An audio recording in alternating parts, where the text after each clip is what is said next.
It was clear something needed to change, so Jordy altered his approach, and somehow he made things far, far worse.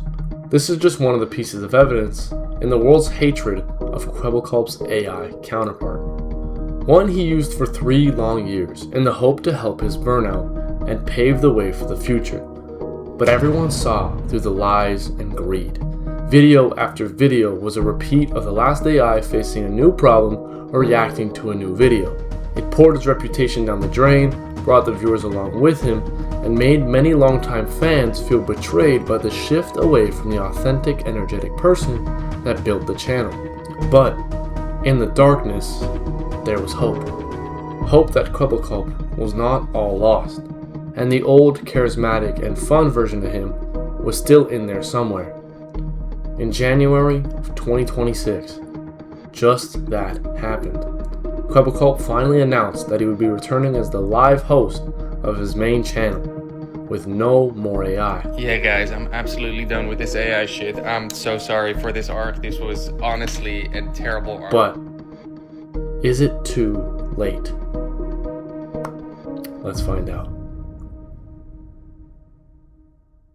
Also, I know it looks like I live in heaven, but let's ignore that and get into the video. Before we go down the insane story of Kwebbelkop and his AI, let's go back to the beginning. Kwebbelkop was born June 1st, 1995 in Amsterdam with the name Jordy Maxim van den Bos. Jordy grew up in a toxic household where gaming was an escape from those turbulent times, finding peace in games like RuneScape and COD. In 2011 is when he finally started his YouTube channel, the one you know today, Kwebbelkop, while still in high school. Playing games was something that made him truly happy, and it can be seen in all his videos. In August of 2012 is when he made the decision to start posting daily uploads. He would post a video every single day, trying to make the next one better than the last. A creative side of him which was a key element in his relationship with his audience. In June of 2013, he had to choose between uni or the trades, and instead, he decided that YouTube would be the play. From then on, he started pushing 2 videos out a day, and luckily for him, a little game called Grand Theft Auto 5 released right around the same time.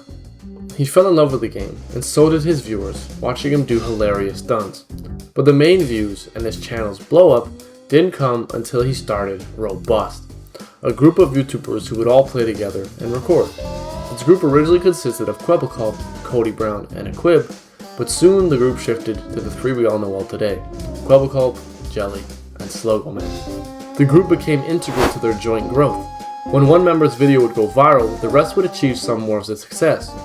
This was backed up by Kwebbelkop's unbelievable growth that he experienced in this time. He hit 1 million subscribers in March of 2015, and not even a year later, in January of 2016, he had hit 3 million.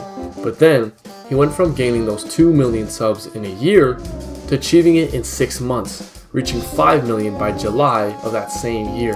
That same year, he started dating fellow YouTuber Aziland, promoting more collaborative content for the both of them, but especially Jordy. From then on, it was only up. He started playing Minecraft and Fortnite with the group, 2 games that had amassed a huge following at the time. And the group's strong status on YouTube achieved them a place in PewDiePie's short-lived group Revel Mode, something that many weren't able to do, and still aren't. Then nearly 4 years after hitting 1 million subs in 2015, Jordy hit 10 million in 2019. His fame was there, and the channel was there to stay. But from all this excitement in his life and all the success he was achieving, what changed for everything to go downhill? Well, in all honesty, it was always there. Back in the era of 2016 to 2020, YouTube and YouTubers became extremely view hungry, and most of you would remember things such as clickbait. Clickbait was the act of making a thumbnail or title exaggerated so more people would click on it. Kwebbelkop was an active participator in this, which was fine since everybody was doing it at the time. He would fake Fortnite event streams, which would get him noticed by bigger YouTubers at the time, such as Laserbeam. Right, then there's Kwebbelkop. All my experiences with him, great guy, but like, what's this, bro? And it was just him being hungry for views, even though he already had an established fan base. This was also seen in some of his challenge videos, where he recorded Aziland supposedly naked in a bathtub in the I spent a night in my girlfriend's house and she had no idea video, and this hunger for views would return to get him later on. But for now, it worked. Around these years is when other changes would come to his channel. In 2020, Jordy left robust, citing mental health issues and feeling that his creativity was running out. And I started to see that I was just having a really, really hard time keeping up with these guys. And I noticed that I had to put YouTube to the side a little bit so I could fully focus on my own mental health, on my own well-being, and that's what I started doing. That same year, he and Azzyland broke up.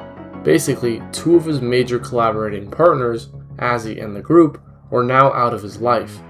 None of these changes were necessarily in his control, and it's better to follow what's right and to follow your heart than what's better for others. But he was now no longer going to be making content with the group or people that made him successful in the first place. 2020 got even worse for Kwebbelkop with content changes. He started transitioning more to reaction content, which was successful in the past, but it was making his audience upset, and his gaming videos became more of a surface level or bland, as some would say. 2020 was not a great year for Kwebbelkop, and one other instance this year really stands out from the rest. Jordy started collaborating with another YouTuber named Tiger. Their friendship was cool. It was a new duo, and Jordy was helping this new YouTuber grow. And it was also a moment of mentorship from Tiger, who was getting mentored from a YouTube legend. However, behind the scenes, things were not as it seems. Jordy in fact owned the Tiger channel, while Hassan, Tiger's actual host, was only the host. This bugged Hassan for a while, and when he finally asked if he could take control, Jordy said no. A little while later, Hassan lost access to his channel altogether. Jordy tried to cover up by saying that Hassan wanted to start his own channel, so he was just going to take control of it now. This is when things would get really weird, and almost set up what would happen in the future. Out of the blue, new videos were appearing on the Tiger channel, but they weren't from Hassan, but from Jordy talking to an AI. So to summarize this tweet, what he basically said is that he created an AI and mimicked me. Okay, he made this cartoon character, loaned my voice, and put it on the Tiger channel. Now, Jordy had replaced Hassan off the channel altogether with an exact clone. This didn't last long after the videos received backlash from fans, but also some criticism from Hassan on a second channel. The videos were then deleted and the situation with Tiger faded out. This was only the first use of AI by Kwebbelkop, but another instance of him being greedy. It made the fans believe their friendship on screen was just business and that the pair never really did anything for each other, but rather for the cash. From this point on, it spiraled out of control. The Kwebbelkop channel dropped in views by nearly 90%. He used to average numbers of 100 million views a month to not even being able to pass 10 million, which in comparison to his former self was an unbelievable difference. It was clear something needed to change, so Jordy altered his approach, and somehow he made things far, far worse. On Twitter, Jordy started saying something big was coming. He was testing out AI tools to see if they could effectively do content creation. In that time, he created Blue, a fully AI VTuber that would play GTA 5 and react to everything on its own. Fortunately for Jordy, the channel blew up. The channel now sits at around 3 million subscribers and averages about 100 to 200,000 views a video. But while all this was an extraordinary achievement and a successful test for Jordy, it showed how AI couldn't take over completely. Comment sections were left as bare wastelands, and the videos were mostly watched by young children, meaning while Blue would be good for business, it wouldn't build a connection with the audience. To add on, when Blue was making some impressive numbers, he started focusing his complete attention to it, leaving the Kwebbelkop channel to decline in views even more. Back to the Kwebbelkop channel, things were changing once again. In February of 2022, Jordy uploaded a video called My Most Important Video, where he explains that he's no longer going to post daily videos after nearly 10 years of doing so. I'm having a hard time being creative. I'm having a hard time having fun in my job. I'm simply not as young and energetic as I was before. Life literally couldn't be better, but then there's this YouTube thing, it's just consuming me. It's just eating me up and it's draining me from energy. That's why, cops. That's why after 10 years of making daily videos, I quit. I quit making daily videos. Again, this was him following what was best for him, which is what one should do, but this video ended up being a pivotal reason for what would come in the future, and that reason would be his burnout.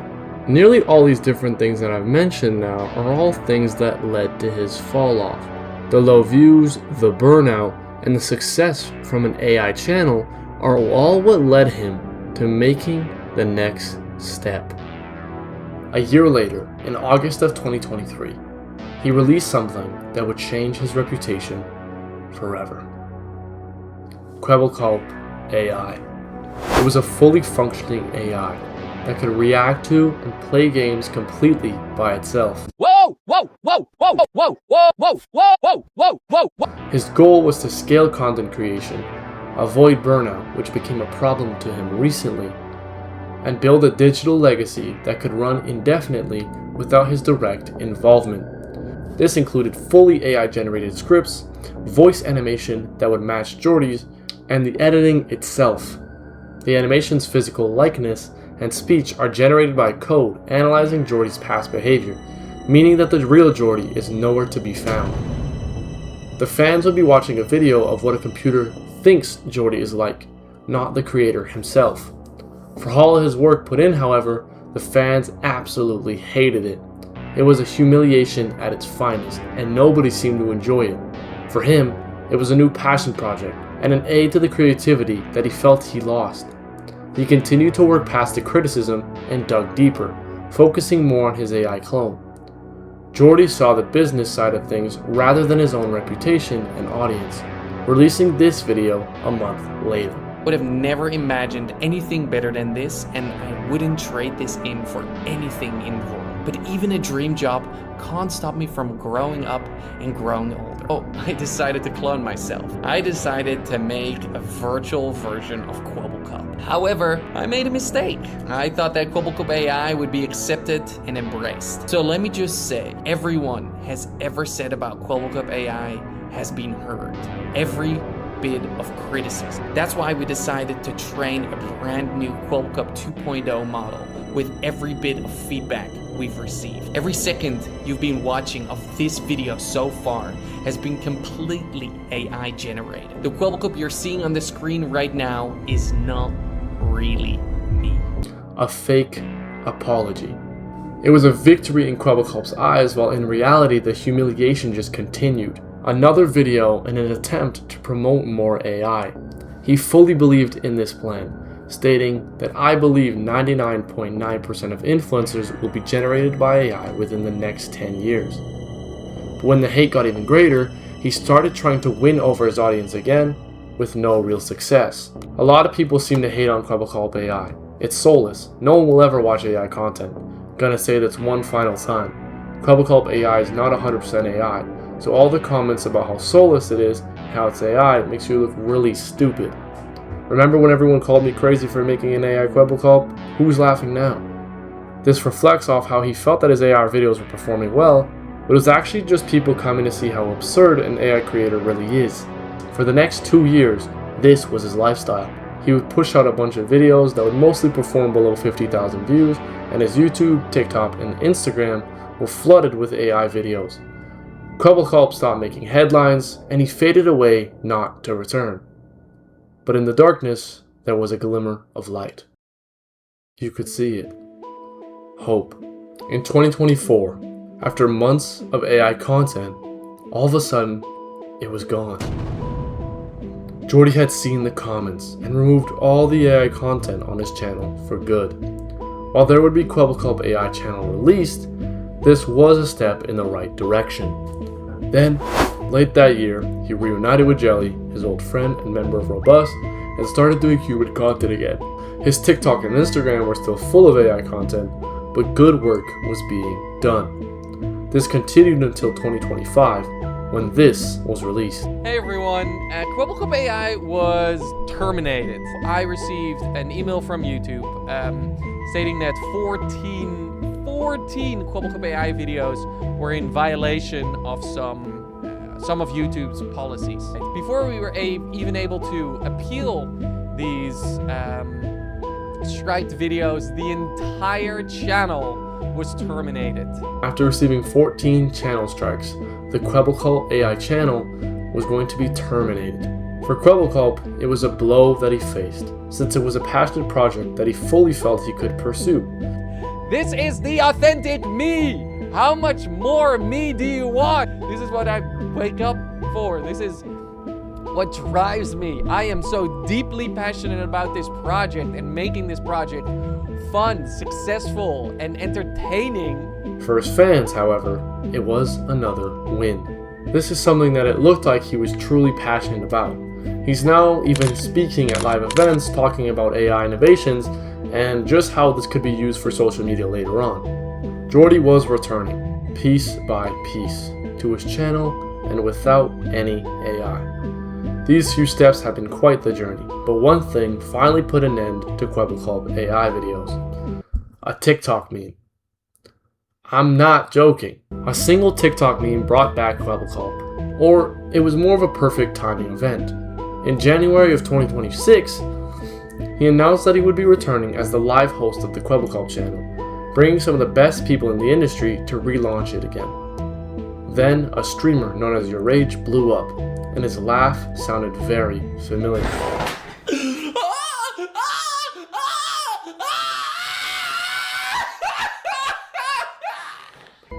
It was identical to that of Kwebbelkop.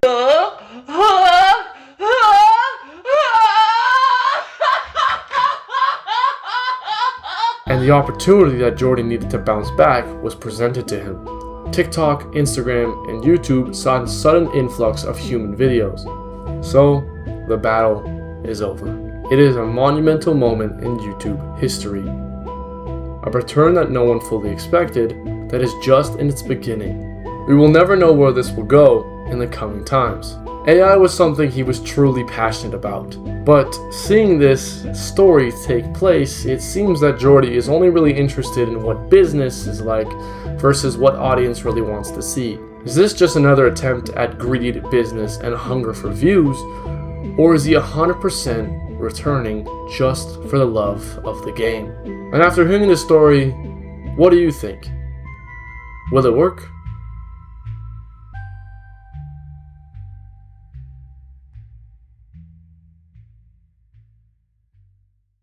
Hey guys, I just want to say thank you for watching this video. It's awesome that you guys are here, I appreciate it. So if you guys enjoyed the video, leave a like, comment down below what you think about Kwebbelkop. Is he going to be able to return? Quickly, all the links and videos that I use for my research will all be down below, as always. And yeah, go check them out, you know? Secondly, a few other things I want to say. Again, I will be starting to focus more and more on this channel. I'm hoping to promote videos more often. They might not be as long, but they will be you know, coming out more often, hopefully. Still around like 15 to 20 minutes, hopefully, though.